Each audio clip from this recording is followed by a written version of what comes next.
But everybody say merci, merci, merci. Okay, merci, merci to you.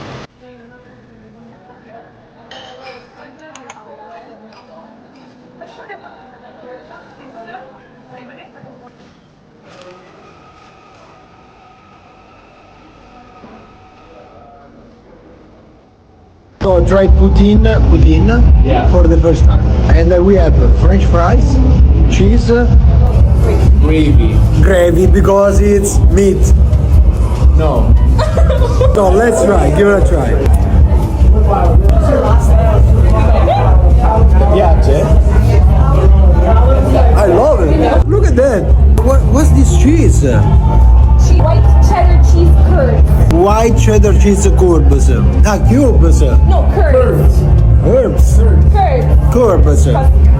Curds. Ah, curds. Curds. Anyway. Guys, There's no way that's a raccoon. look at them. What weird little creatures. They're so cool. Look at their ringtails. They're like possums, really, aren't they? Hi. To be But honest. very large possums. Yeah, like huge possums. You know what it's like? A possum and a badger had a child. First time trying pizza slice in Canada. I have no idea whether this is a big thing or not, but I've seen it everywhere. Good.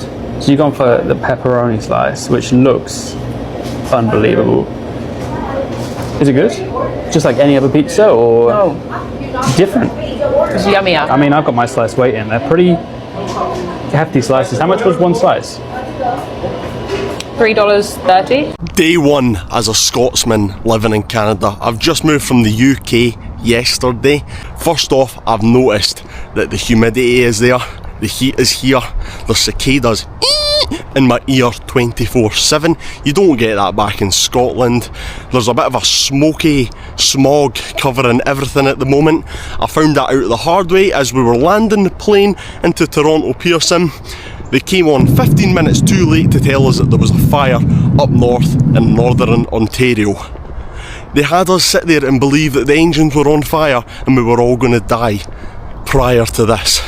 I'm sitting there, I'm smelling the smoke in the cabin, I'm trying to look out the window to see if the engines exploded, see if the wings still there. Everything was sound, but we never knew that. They let us cough our lungs up in the cabin coming down into Canada. So there was my first experience coming into the country, but everything else has been beautiful. I'm absolutely loving it here. Anytime I've been in Canada before, it's been absolutely fantastic. And welcome back to my channel. Every country has a reputation, and sometimes it's true, sometimes it's completely different once you actually step foot there. So for us today, we are talking about something that's happening more and more. Europeans visiting Canada for the first time, and for many of them, what they discovered wasn't just about the beautiful sceneries. It was a country that quietly exceeded every expectation. So folks, without wasting much time, let's take a look. Okay, so I'm French, but I've been living in Canada for about 10 years, and here are the 5 things that Canada does not get nearly enough hype about. So interestingly enough, I grew up knowing virtually nothing about Canada, and if it weren't for my guidance counselor in high school being Canadian, I probably wouldn't even live here. And something that I've realized is when I go home and talk about Canada, people are just like so unaware and oblivious about what this country has to offer. So this is my due diligence to promote Canada and all of its amazing things. Okay, the first one is Bulk Barn. I feel that even Canadians don't talk about Bulk Barn enough. I remember moving here and thinking that it was the most glorious thing I had ever seen in my life. Okay, the second one is just Canadians. Now, this one is very much spoken of, but I feel like it's more in a stereotypical way, and people don't know how real the stereotype actually is. Canadians are the most kind, apologetic, helpful people ever. And I come from France. We're the opposite of that. So moving here, I was struck with such like a wave of kindness and felt so accepted by Canadians. It just honestly still makes my day 10 years later. The third thing is cottage culture. Now, cottage culture took me 9.5 years to understand. I used to remember thinking, like, why do people just have random houses on lakes so far away from everything? I get it. I have no further explanation because you need to live cottage culture to get it, but that's my third. Okay, number 4 is the Canadian Rockies. I took a trip to the Canadian Rockies about 4 years ago. I went all the way from Alberta to Vancouver Island, and it was one of the most stunning, like breathtaking trips I've ever taken in my life. And people don't decide to travel from Europe or even from Asia to the Canadian Rockies. I feel like they always prioritize the American West Coast, but I feel like it's such a mistake. And like, we could argue whether bringing more tourism to those areas is a good thing or not, and like, that's a whole other video. But I still think that people just don't hype it up enough. It blows my mind. This one might be very controversial and it might be a bit of recency bias, but I would say the political state of Canada is actually something that people don't hype up enough. And what I mean by that is, in today's world, I mean, it depends where you lean politically, but in today's world where our southern neighbors have a very complex political situation. I come from France. The political situation in France is an absolute nightmare right now. Anyways, you could compare it to a lot of different countries, but I find that for the most part, again, this could be very controversial, but in comparison to a lot of the other countries where I've lived, the political state of Canada is quite unproblematic.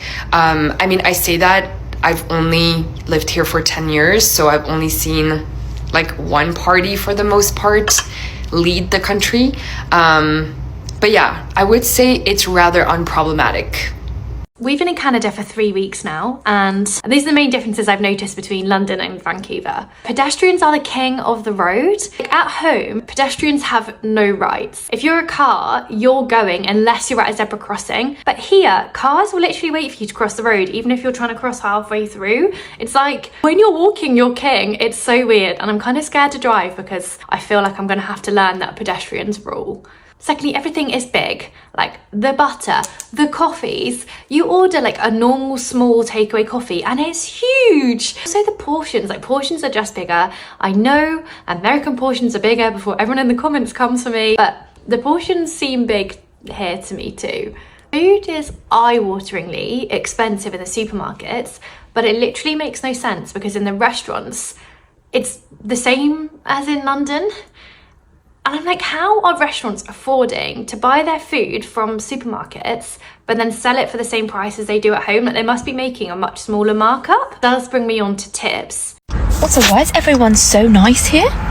Like, hello, how are you? How am I? No one's asked me how am I. Since 54 years, since 1945 when the war ended, since the womb. Honestly, in the UK, if you ask someone random next to you, how are you? They're gonna look at you and they're gonna be like, I'm gonna file you for assault. Don't look at me. Also, this honey Cruella de Vil, whatever it is, I don't know. What kind of drugs have they put in this? Because I can eat like 20. You know what I've just been told? I've been told I have to buy bear spray. Am I gonna encounter a bear? Sorry, that's a bit mad. And if I don't see a moose, then what's the point? It's my second country that I'm moving into, and the first one was Poland. Unfortunately, I had to leave my home country because of the horrible situation that happened there, war. I am Ukrainian, and so I had to save my life and just leave everything behind and start from scratch. Then I entered the university and I studied there for 3 years, so I got my bachelor's degree and I graduated this year in July 18th. Before that, I had visited Canada when I came to see my sister, and after my first time I realized that I definitely want to come back forever, if that would be possible. Because I will never forget the feeling of peace that I had here, that I didn't really have in Poland, even though everything was great as well. It just felt like home. And you know, because the situation in Ukraine is not safe anymore. I was shocked because I thought that I would never feel so good again.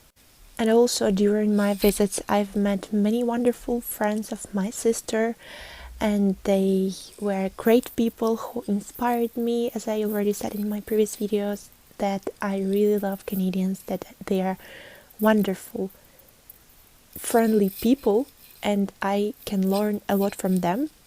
So I realized that that would be the place where I'd like to grow and to build my future here.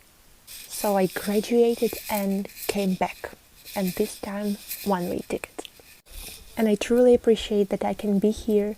I'm so happy to call it my new home. My family and I are doing our darn tootinest thing, right? To move to Canada summer 2026. And you might be eligible to do so too. I feel like there's been a lot of videos circulating about this, but in case you've not heard the good news, if you have Canadian ancestry, you may be eligible for citizenship. In my case, my grandfather was born in Canada, and so that's who I would be getting my citizenship by descent through. My application and my two children's applications are in, and they are being processed by the Canadian government, and I am just anxiously awaiting and checking every single day to see if I get granted my citizenship. Step 2, as soon as those come in, I will be getting passports for myself and my two kids, and then my husband will apply for permanent residency, and I will be sponsoring him. And if all this goes well, we will be out of here May or June of 2026. So I really do not post videos, but I think I'm going to start in case it's fun to document all the things that we're doing to leave the US. Since moving to Canada as a Brit, one of the things that surprised me the most is Canadians' patriotism. I can see this everywhere. The flags outside houses, flower displays that are done with the Canadian flag. And this isn't just on Canada Day. Let me know what you guys think. Do you think Canadians are patriotic compared to most other people in the world? And as always, guys, take care of yourselves. I'll see you soon. Things that people don't know about Canada, but that surprise me in a very positive way. Let's go. First, food quality. Contrary to the popular beliefs, there are really strict regulations regarding security and quality of food in Canada. It doesn't mean that in the grocery store you cannot find soda, chips, or any other product with a lot of sugar. You can find it anywhere, at any point in the world. It means that Canada has a huge variety of different healthy food that is strictly controlled by Canadian Food Inspection Agency. Plus, don't forget that Canada has one of the best potable water in the world. Second, a lot of Europeans believe that Canadian politeness is fake, and when people ask you in the grocery store or anywhere else, how is it going, how is your day, it's not genuine. But believe me, it's not true. Canadians are really polite and friendly people, and they try to build a really friendly environment around them based on the trust and friendship. And third, a lot of people believe that Canadians, like Americans, like in those movies, wearing their shoes indoor on the couch, just they're going to sleep with them. No, it's not true, guys. It's actually considered not hygienic and very impolite to wear the outdoor shoes indoor. You might have the special indoor shoes to wear in your house or the apartment, but wearing the boots from the outside, no, never. Yeah, folks, welcome back again to the channel. And when many Europeans think of Canada, they imagine snow, forest, maple syrup, and friendly people. But arriving in Canada is a completely different experience. From the moment they land, many visitors notice how calm everything feels. The cities are modern without feeling overwhelming. I mean, the streets are remarkably clean. Nature is never far away. I mean, even a major urban centers. Then comes something many didn't expect. The people. And what about the people? Visitors often talk about strangers holding doors open, saying thank you, patiently giving directions, and showing genuine kindness without expecting anything in return. How polite is that? It's the small moment that leaves the biggest impression. We all know that. Another surprise is Canada's incredible diversity. I mean, walking through one neighborhood, You can hear several languages, enjoy food from every continent, and meet people from countless cultures, all living side by side. Many European travelers say it feels welcoming rather than intimidating. We can all relate that. And then there is the landscape. Whether it's the towering Rocky Mountains, crystal clear lakes, vibrant autumn, forest, or dramatic Atlantic coastlines, Canada constantly visitors reminds how visitors breathtaking nature can be. Photos simply don't capture the scale. Many travelers arrive planning a short vacation and leave talking about coming back, as you have seen from the videos. Many of the visitors want to come, but some have even got passports to come and live in Canada because Canada isn't trying to impress anyone. It simply stays true to itself. Its quiet confidence, natural beauty, and respect cultures speak louder than flashy attraction ever could. That's why so many first time visitors leave with stories they'll remember for years. So, folks, if you have never visited Canada, I think you should consider visiting Canada. And if you have ever visited Canada, what surprised you the most? And if Canada is still on your travel list, what are you most excited to experience? Share your thoughts in the comment section, folks, but always remember to be respectful. We'd love to hear from you. If you enjoy this video, folks, I won't talk much for today. The videos have talked much. They have said all of what I could say. So if you enjoyed this video, please, folks, don't forget to like my videos. Don't forget to subscribe to my channel and join us for more inspiring stories and from around the world. So, folks, until next time, thanks for watching. We'll meet again in the next episode.